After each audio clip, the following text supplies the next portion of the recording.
Kollywood super star Thalaivar Rajinikanth ఇటీవల United urban Emirates నుండి golden వీసాను అందుకున్నారు. ఇటీవల అబుదాబిలోని హిందూ ఆలయాన్ని రజనీకాంత్ సందర్శించారు.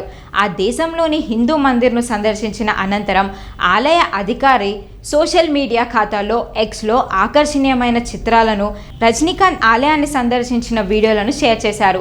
ఈ వీడియోలో రజనీకాంత్కు ఆలయ పూజారి ఆలయ ప్రాముఖ్యత గురించి వివరించారు. పూజారి రజనీకాంత్ మణికట్టుకు పవిత్రమైన దారాన్ని రక్షగా కట్టారు.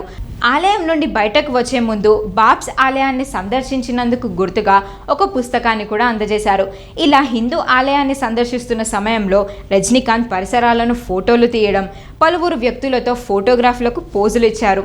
ఆలయ నిర్మాణ వైభవాన్ని గురించి రజనీకాంత్ ప్రశంసించారు. అబుదాబి ప్రభుత్వం నుంచి ప్రతిష్టాత్మకమైన యుఏఈ గోల్డెన్ వీసాను అందుకున్న తర్వాత హీరో రజనీకాంత్ ఆ దేశ ప్రభుత్వానికి కృతజ్ఞతలు చెప్పారు. అబుదాబి ప్రభుత్వం నుండి అందుకున్న ఈ ప్రతిష్టాత్మకమైన గోల్డెన్ వీసాను స్వీకరించడం తనకు చాలా గౌరవంగా ఉందని అన్నారు. ఈ వీసాను అందించి తన ప్రయాణాన్ని సులభతరం చేసినందుకు అబుదాబి ప్రభుత్వానికి, తన మంచి స్నేహితుడు Lulu groups chairman managing director Yusuf అలీకి హృదయపూర్వకమైన ధన్యవాదాలు చెప్పారు. ఇటీవల యుఏఈ పర్యటనలో రజనీకాంత్ తన ఆప్త మిత్రుడైన యూసుఫ్, లూలు గ్రూప్స్కు చెందిన ప్రముఖ కంపెనీ ఎగ్జిక్యూటివ్ల బృందంతో గడిపారు. ఆ తర్వాత రజనీకాంత్ యూసుఫ్ నివాసానికి చేరుకున్నారు. యూసుఫ్కు చెందిన విలాసవంతమైన రోల్స్ రాయల్స్లో ప్రయాణించి ఎంజాయ్ చేశారు. ఇందుకు సంబంధించిన వీడియోలు కూడా సోషల్ మీడియాలో వైరల్ అవుతున్నాయి. ఈ వీడియోలో ఇద్దరు స్నేహితులు ఎంతో ఇష్టంగా మాట్లాడుతున్నట్లు తెలుస్తోంది.